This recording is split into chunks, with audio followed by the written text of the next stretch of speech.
Welcome to Girls Behaving Metaphysically. Your hosts are two girls who believe that life is awesome, that laughter heals, and that it's possible to find deep spiritual insights in everyday experience. Here come the girls. It's more than practical. Here come the girls. Way more than merely factual. If you want to know the secrets of a life that's free, listen to Girls Behaving Metaphysically. Listen to Girls Behaving Metaphysically.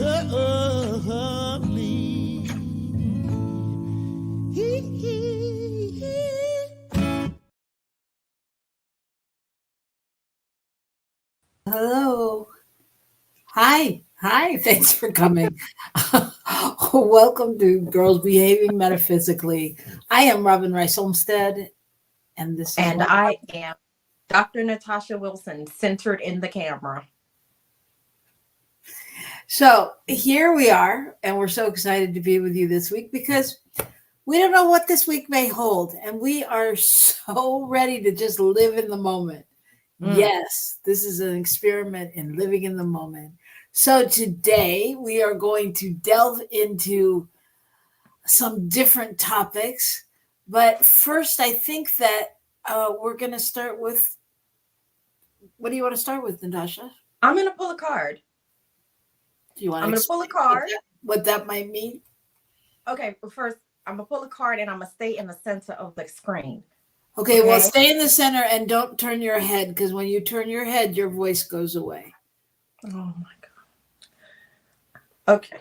It's a learning curve. So we thank everyone for being part of this journey and learning to how to be on camera with us. Go ahead. I am not used to being on camera in this way, okay? So let me explain the card, okay? I'm struggling. I told you, like, right now I just got black girl face energy in my body because, like, I'm not moving. And now I can't turn my head. So I'm going to do this. This is the card. These are the cards. They're called oracle cards. And oracle cards usually help us to be hopeful. And because I had COVID all last week, and when I finally watched the news, I was not feeling a lot of hope. I have decided we will pull an oracle card that will help us connect to something that is a hopeful theme while I don't turn my head and stay in the center of the camera. So let me know when you're ready. Look at that. I'm not moving. I'm just going to see how long you can do that for. I don't know, girl, but I'm going to keep this face because this face helps. All right. So this is the alter ego of Dr. Natasha. No, it ain't. It is a core part of my personality and identity. Okay. All right. Go ahead. Pull the card. I'm trying to move them with just one arm. Okay. So just give me a minute. All right. So you ready? I am so ready. I'm pulling. The card we pulled is number 32, and it says, create sacred space. Ooh, 32. That's one of my favorite numbers. Why? Well, it's very interesting that you would ask that question this week, and I will tell you, but because O.J. Simpson used to be one of my favorite football players, and he was number 32. Oh, that is not what I expected you to say. I know. I know we took a turn there, and may he rest in power. Is he dead? He passed away this week. I had COVID this week. Oh my God. I just missed so much. I did not know that. Yeah, he passed away this week, 76 years old. Wow. Rest in power. Oh my goodness. Okay. All right. Well, we are creating sacred space. I think that's what we do with this show anyways. Create sacred space. All right. Yeah. Well, it's a good reminder that no matter what the appearance of the show is to me or to anyone else that it is yet indeed sacred, which is the whole point of our show, that it's all spiritual. That's right. No matter what it looks like, even That's your right. black girl face. That is extra sacred. I got that black girl face from my great grandmama. Okay. All right. All right. So welcome to Girls Behaving Metaphysically. This is a place where we're going to dive into the essence of spirituality in everyday life and in things, that you just might not think are spiritual all the time.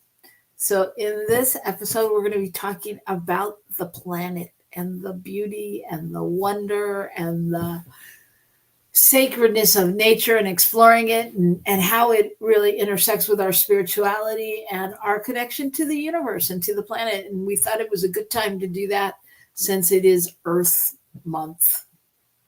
Day month.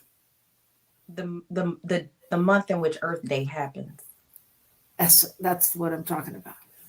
We are such an interesting species. We got to have a day to remember the planet that we need to survive. We are an interesting ass species. Oh, sorry. Is ass a swear word? It depends. I guess it depends who's looking at it or talking about it. It's an animal. And it's on the earth. It's an animal on the earth.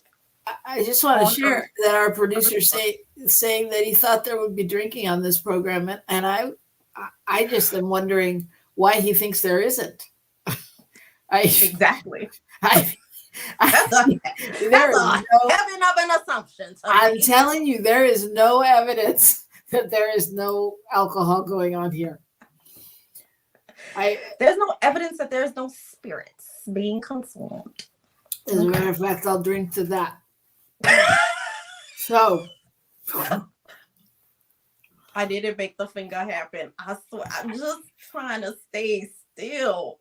You didn't see the finger? Okay. He didn't tell you to stay still. Just relax. Would you just be if I move, I'm not gonna be in a center, girl. Okay. This really isn't that interesting. So you can move a little bit. It's just he doesn't want you to be all the way over here.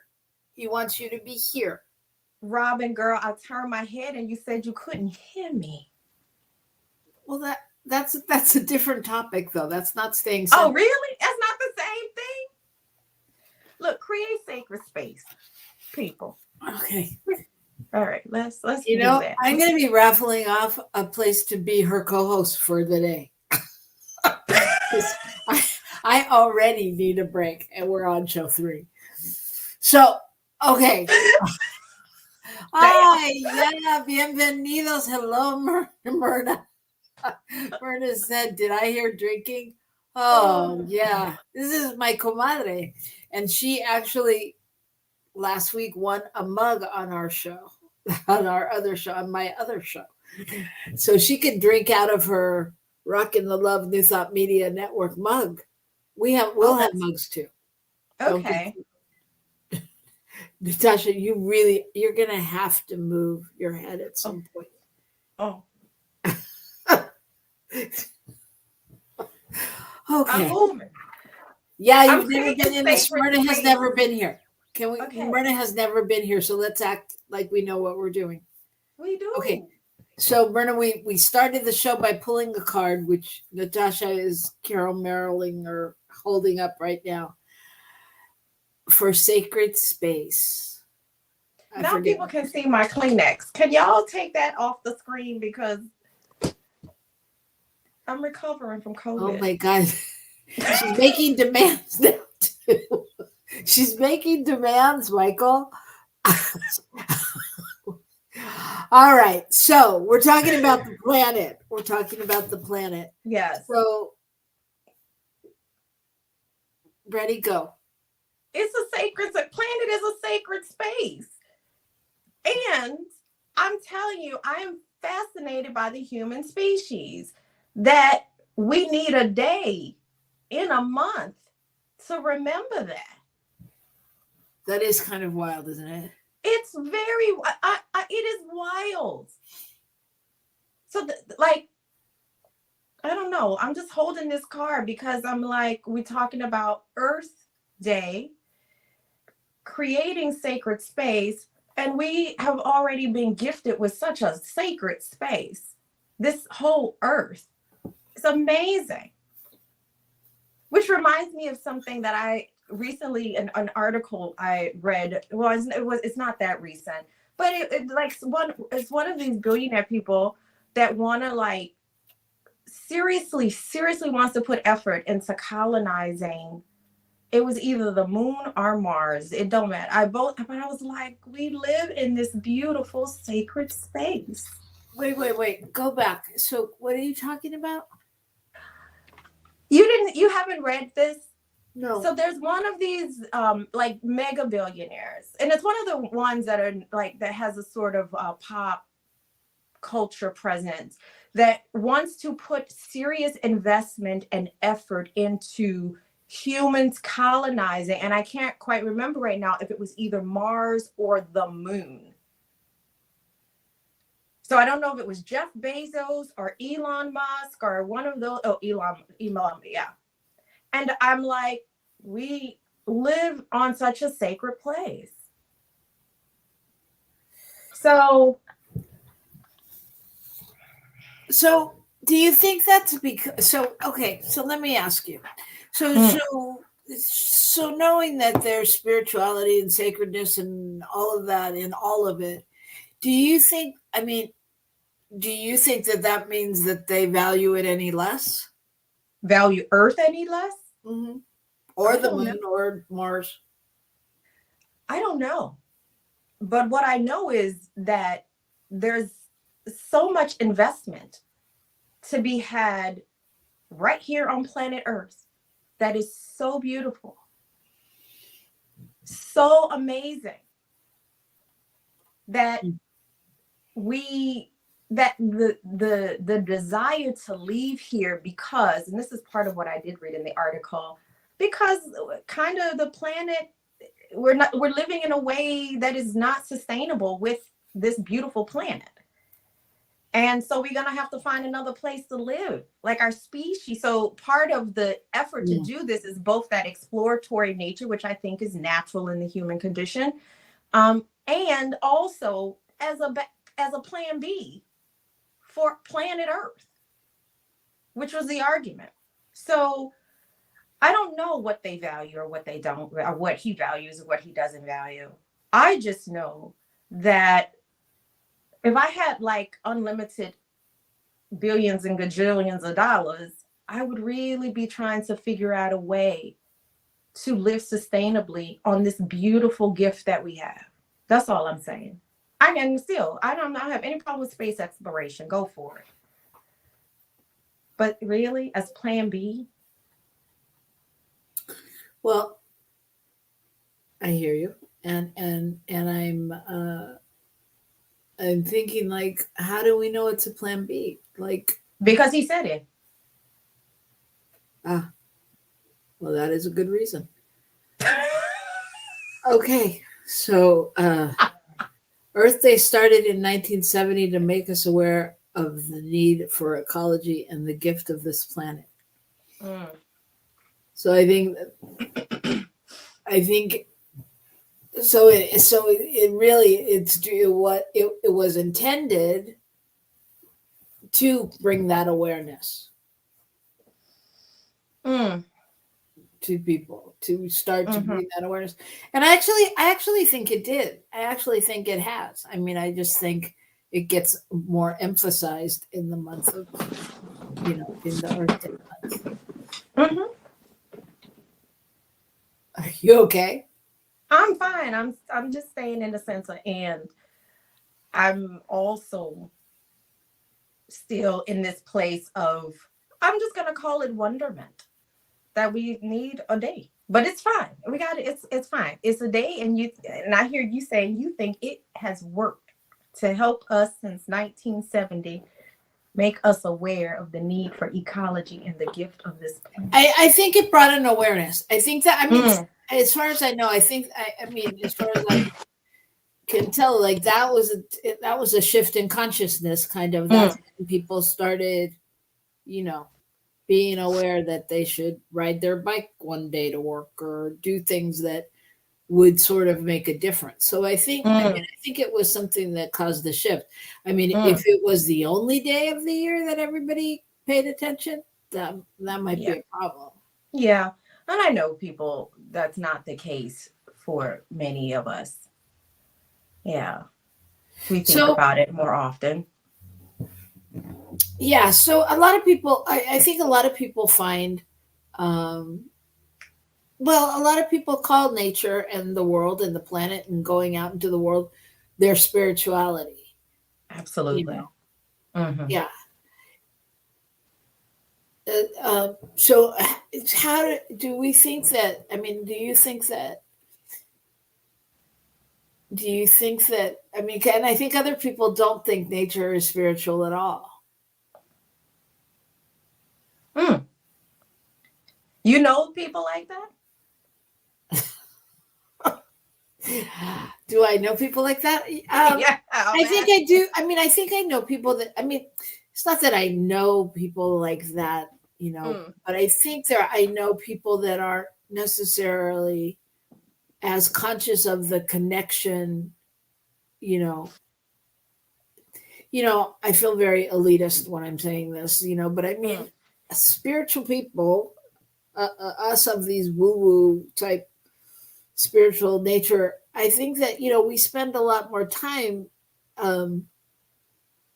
talking about that connection and, being, when we pray, we're grateful for the sun and the sunrise and the sunset and the flowers and the earth. We talk about that a lot more. I think that, I don't know. What do y'all think out there? What are some thoughts on nature and spirituality? Yeah, but I do think, I mean, obviously there's people that don't feel that way about it, because you look along the sides of the highways and the streets and they're filled with litter and trash and, things like that. So people obviously, it's a different kind of connection. Different kind of connection. What do other people think? Do people have thoughts about this? Because, yeah, I don't know. Okay, here, someone's saying something. Okay, so Myrna's saying there cannot be separate. They cannot be separated. We are part of it. We are living things. We are.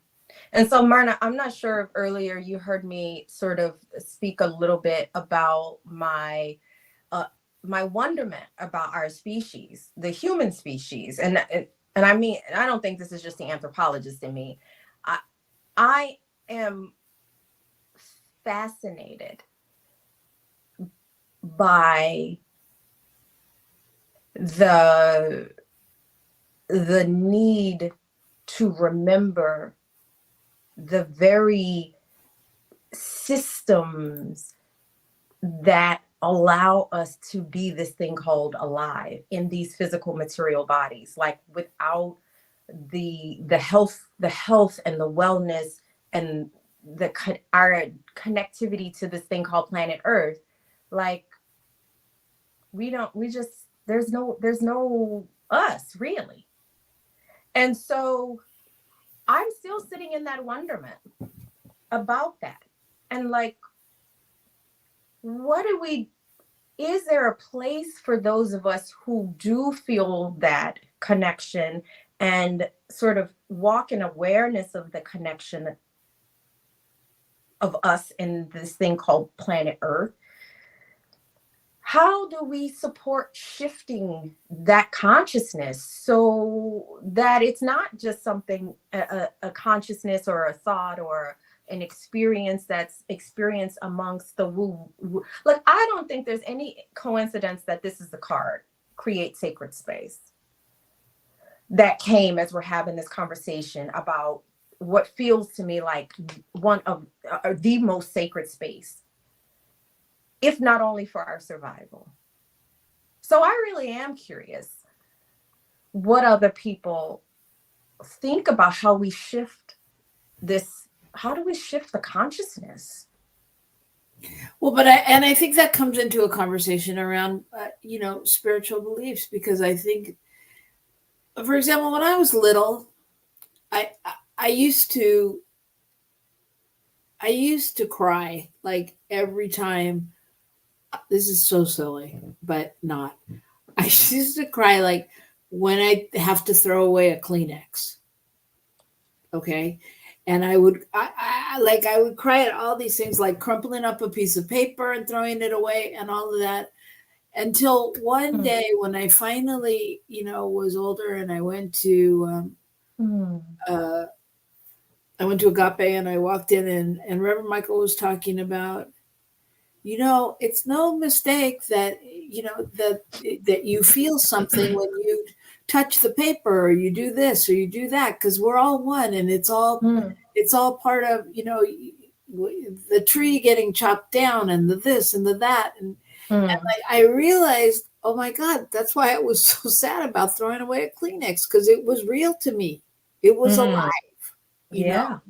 Yeah. And, but I think, like, I can say that to you and apparently the whole World Wide Web, but if I said that to certain people, they'd be like, that's whacked. You're wackadoodles, because people don't, it's a piece of it's a Kleenex, So it's like, until we understand exactly what Myrna just said, that we are part of it. It is part of us. We are all one. I don't know how we can move to a different space, because I think that's part of the sacred everything, sacred space, and moving into that realm. Like, it's like girls behaving metaphysically. Is it metaphysical if you said ass? I don't know. Some people are going to be like, oh, and other people are going to be like, well, hell yeah, we all have one, and, but so it's until we can really wrap our minds around really what is the oneness. Mark says, I think we have to have this day to remember, because we humans go through life not being conscious. I believe the majority of humans are very unconscious. To our detriment.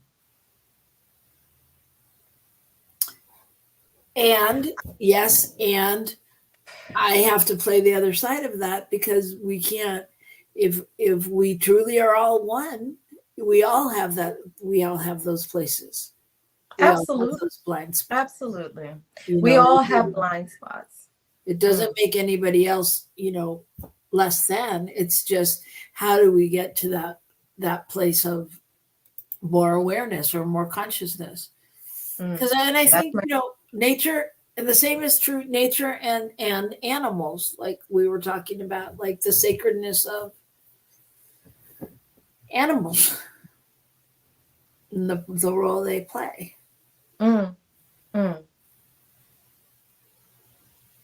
I'm having lots of thoughts right now. Lots of thoughts. Do you recommend going out in nature to your clients? It is a practice that is a centered and grounded and ongoing approach to the work that I do. It's the core of the retreats that I run. They're always in the mountains. We always do the retreats at the mountains, in the mountains, and the trees are a core part of the work that we do when we're together. And I remember when I was coming back, I'll tell a little story. I was coming back from the New Year's meditation retreat with Agape in Joshua Tree. I think this was in 2016.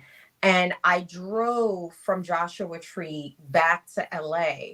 And I remember like driving through the desert. And for whatever reason, that year, like that 2016 movie, it was a super rainy year. in that part of the world where it's usually not rainy. So the mountains were green. They were green where they would normally be brown that time of the year, but they were green. And we just come back from this meditation retreat, silent meditation retreat. I think that was a really key component for me. I almost failed, but I didn't. I somehow stayed silent most of the time. And I was driving back through the mountains, and it was almost like I could, maybe because of all the silence, it's like I could finally, like, it's not like it's like I could see, hear, perceive the mountain sort of singing or something. It was like really intense. And I just had to stop and just somehow just be with that. And it really was like a calling, a coming home into myself, into my body, that I picked up with the mountains. And I think that is, and I feel and perceive that is the gift of sitting, being with, quote unquote, going into nature. It's like we're going into our deepest selves when we do that. So the answer is yes, I do recommend going into nature, and not just going into it, but feeling your place in it. Yeah. Yeah, that's beautiful. Yeah, and I think it's different for everyone. You know, I think, you know, you are a mountain tree girl and that feeds you, and other people may like the ocean or the, you know, I mean, there's different. Mm-hmm. We each have our own, you know, calling. Some want to go just out in their garden and put their hands in the dirt and you know, plant. But there is, I mean, I think it's undeniable that something happens in one of those places for people, you know. Maybe I think we get called home to ourselves. I think we get called home to ourselves, whatever that is. We get, I think it's why those of us who do crave it the way we do. Because there's so much in the world that's pulling us away from remembering who and what we truly are.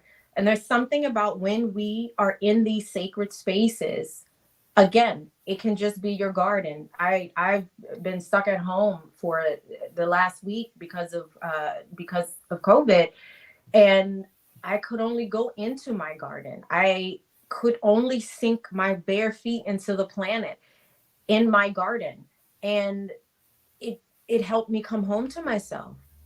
So there is a lot there when we are not just in nature, but we feel our place in nature.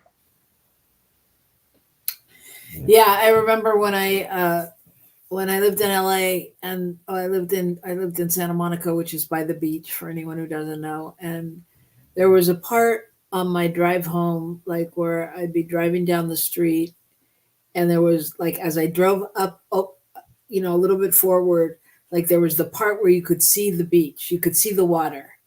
And the minute I saw the water, my whole body would be like, it was palpable. Yeah. And I would say that actually moving back down to Southern California from Northern California, it was the same. We were driving through Santa Barbara, which is very beachy. And like there was a spot that we hit just on the freeway where my whole body just went and released. And I knew it was because there was the beach and there was the sky and there was the, you know what I mean? There was the whole thing. So I think it's really important. It's, and I think that speaks to like knowing your happy place, right? Like when people say you need to know your happy place. What do you think? What do I think about knowing my happy place? Yeah, that those things are one of your happy places. Yeah, I mean, absolutely. I'm also looking at that question that came through, because one of the things that I like as I'm moving back into academia, like I'm not transitioning out of being being a clinician in private practice, but I am transitioning back into academia. What I realize and what I teach, like from an anthropological perspective, is that we are all indigenous inhabitants of Earth.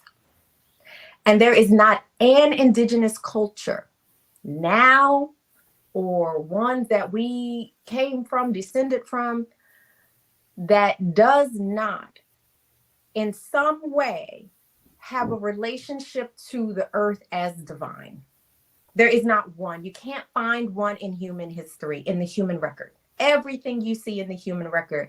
So what it points to is that, look, we are all indigenous beings of planet Earth. And so when we have those moments, whether it's in the mountains or at the beach or with the ocean or in a tree, it's calling us back home to our own indigenous rootedness to planet Earth. Yeah, it's more than a happy place. It's home. Yeah, and that's kind of the object of the game, right? Is to continue to be called back to the place. That's the place of oneness. That's the place of divineness. That's the place of holiness. It's all, and yeah. Yeah, great question. So what are some of we've spoken to the practices, not the practices, we've spoken to the beingness and what's happened to us, but like what are some practices that people might do to reconnect with that oneness in that space? Or let me ask also out there, what are some practices that you do that take you to that oneness? Or help you realize it, right? Because I think that's the other thing, is that when we are in that home, that place, is that it's always there. It's like it's always there. So yeah, I'd be curious about what people do, their practices. Yeah. Before I share some that I engage in and that I engage in with my clients. Well, we you might have to share first. we don't have that kind of conversation going on right now. Yeah, so, I don't even know where to look for the conversation, so it's fine. Besides the one that I'm having with you and the one in my head. So I was saying this week, because I've been recovering from COVID, I haven't left my home. So I've just had my garden. And so I'm looking out in my garden now. And so one of the practices is like just going onto the grass with my bare feet. And there's so much research there now about how when we just do that, how it helps to regulate our nervous system just automatically, just putting our bare feet on the grass. And so for me, that's a practice that is just very simple. No complex poses. Don't got to breathe a certain way.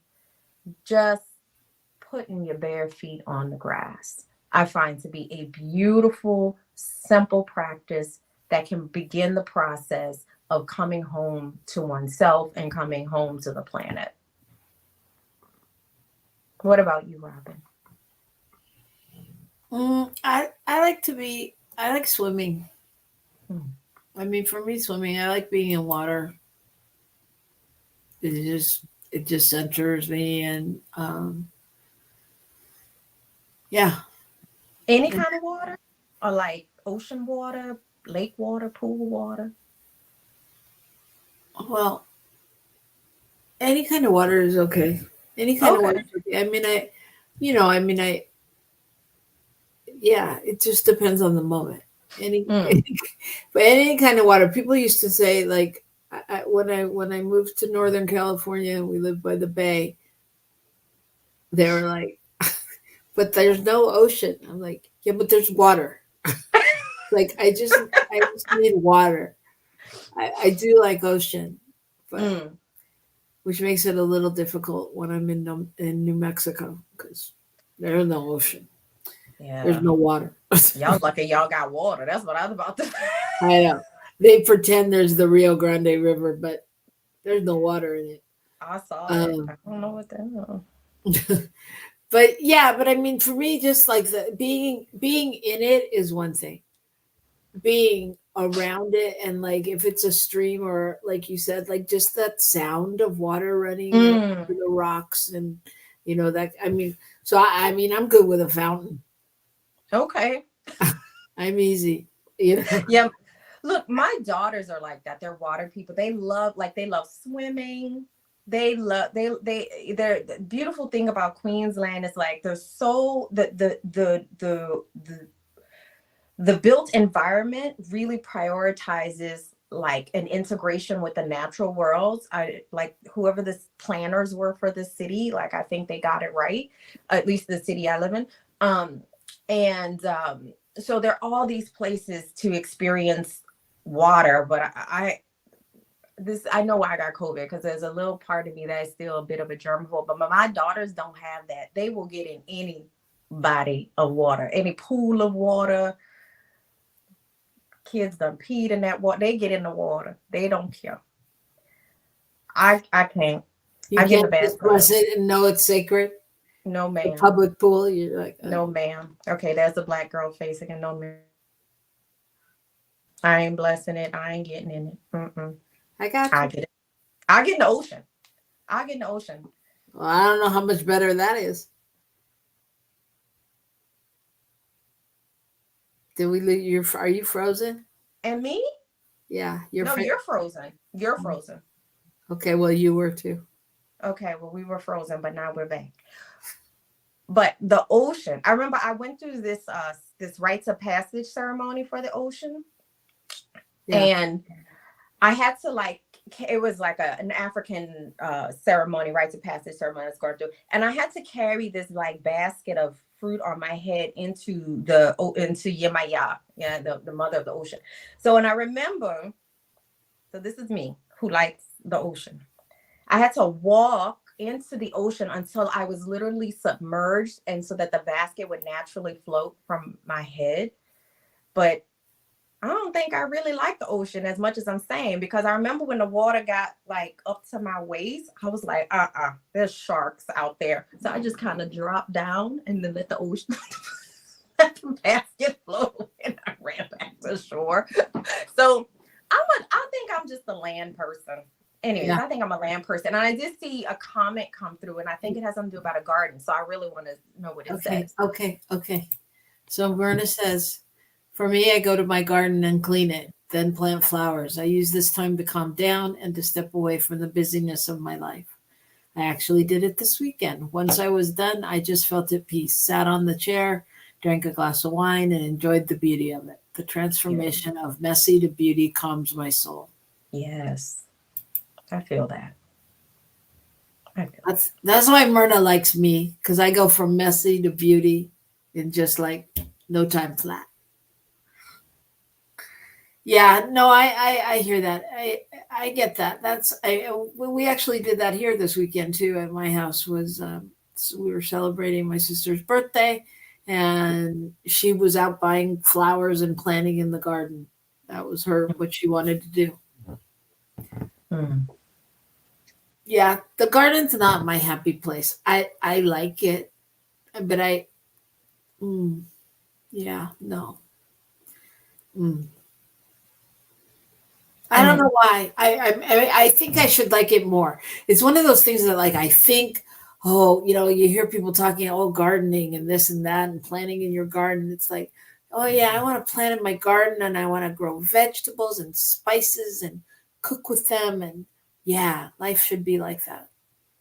Yeah, no. I'm happy at the farmers market, blessing everybody who took the time to grow the vegetables. I hear you. I tried to grow vegetables. I really did. I really tried a couple times. I did this was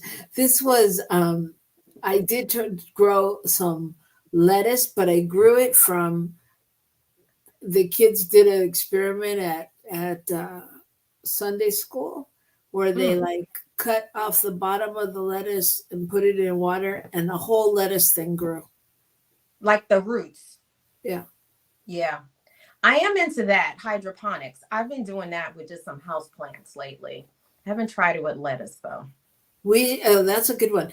And then somebody just gave us like one of those little indoor things. Like where you grow the herbs and spices. Okay, yeah, like a planter, like a little indoor planter. Yes, super cool. You know, my husband has a green thumb. Like one of his first gifts to me was he grew me a big bushel of kale. Like he got this big container, a huge container, and grew me a bushel of kale that just kept. It was just all year round. I could just go and get kale because kale is like one of my favorite vegetables. And like, it was amazing. It was one of the first gifts. I was like, I might marry you. Wow. Kale. Who knew? Kale, everybody. An aphrodisiac. I didn't say aphrodisiac. I said I might marry you. I didn't say nothing about aphrodisiac. I said I might marry you. All right. Okay. Okay. All right. So another question: Are mental disorders linked to a lack of connection with nature? Are you answering that, Robyn? I'm not the doctor. Well, I don't give diagnoses on air, but what I will say is possibly, absolutely. I think, when we look at studies around solitary confinement, I think we are social creatures, but we are also creatures that need access to the outside world. And so, yeah, I think also, I don't know if anyone read this book. It was published in the 1970s, but it studied this. It was, the name of the book is The Feminine Mystique. So it's an old academic book. But it really looked at what happened with women, a large population of women who went out of the home and worked during World War II. And then when their spouses returned from the war, were basically forced to be just in the house again. And become the housewives of the 1950s, and how they all sort of started having this mental health disorder. And I think, yes, I think that is in part connected to, we're not meant to just be indoors. We are meant to be out into the world and be with other beings, but also in nature. In nature, it's a requirement for our mental health. And so the absence of that to me just naturally is like, they called it the feminine mystique because all these women were getting committed by their spouses. But yeah, they were forced to be inside again in a way that was unnatural. Right. Natural world. Yeah. Anyways. Well, the question is, are mental disorders linked to a lack of connection with nature? I think that the answer is in the question period that mental disorders are linked to a lack of connection. Yeah. Period. There we go. Whatever that is, wherever you find that connection, whether it's human, whether it's animal, whether, it's still love, it's still an energetic that is missing, but there is a thing. We need access to the outside. Too much inside is not good for our mental health. We are natural, we are nature, we're beings of we're earthlings. And we need contact with the earth. Yeah. Yeah. Yeah. Yeah. And Myrna agrees. She says we are meant to have, and we are meant to have a being connected with nature and people. Absolutely. And then there's tons of science to support it. Like lots of evidence, I should say, to support that. Yeah. Yeah. So how's everybody out there going to up their game this week? I think that, I do think, especially in this world, I know, having teenagers, I know that, they don't go outside like they used to. They think that everything is inside on a phone screen or on a computer screen, and we don't even let our kids have like PlayStations and all those things. But one of our kids will just sit, as opposed to like going outside. We're like, go outside, go play with the dog, go for a walk, go ride your skateboard, go kick your soccer ball. And it's like, it's definitely like, I don't know, it's definitely a different time than, back in the day where you wanted to go outside, where kids were like, I want to go outside, I'm going to go meet my friends, I'm going to go hang out, I'm going to, whatever. Yeah. Outside also needs to feel safe for people. And that's a whole nother conversation. But what I will say is also, not a parent of teens yet, but I am a parent of kids in this generation C. And yeah, my kids they like screens as much as we are now being sort of programmed to like screens. And when they do finally go out, they are so happy. They are so happy. Mm-hmm. Yeah. Yeah. Yeah. It's just prying them out. And our producer says he's going to up his game this week by drinking an extra glass of wine. Which we would not have if it weren't for the planet. Well, which we would not have if it wasn't for the vines and the growing out there. So take your wine outside. Sit outside watch the. Oh, you don't have do you have a sunset there in Ohio? Is it a thing? You know what I mean? I don't mean that. I mean, there's no water right there. So I mean, there's. Oh, forget it. I'm going to dig a hole. But who's in Ohio? Our producer. Oh, I didn't even know where he was. It's a non-disclosed location. Anyway, Myrna would like to share. I want to share because that is what I do in these shows. But my 6-year-old played with mud while I was planting. He literally got a mud bath. It was so fun, and he loves to play outside. Oh man, What couldn't be more fun, right? Than a mud bath. Jumping in puddles and doing all that stuff. Yeah, it's interesting. And there is water in Ohio, everybody. The news flash has come in. There is water. But it's not. Isn't there like the Ohio River? I don't know. I only know like Ohio Buckeyes. But isn't there is like the Ohio River, right? Okay. I don't know. This is not a geographical show. The next thing you know, you'll have. It needs to be. It needs to be, given that you're up there and I'm way down here. We need to be a geographical show. For those of you who don't know out there, yeah, that's what I thought. That's what I was going to say. I was going to say, isn't it on Lake Erie? But I was like, is it like, I was going Lake Erie, Lake Michigan, Lake da da da. I'm like Michigan, that's Illinois. I know. I'm from Wisconsin. I know. That's why I ruled it out immediately. Oh, gosh. Myrna and anyone else out there that doesn't know, I am in Southern California, in Carlsbad, California, while Dr. Natasha is in Queensland, Australia. So we Brisbane. are literally in 2 different time zones and continents and I don't know, all kinds of things. Mm-hmm. Yes. Okay. And it has a lot of small lakes, which is what I liked about Minnesota when I lived in Minnesota.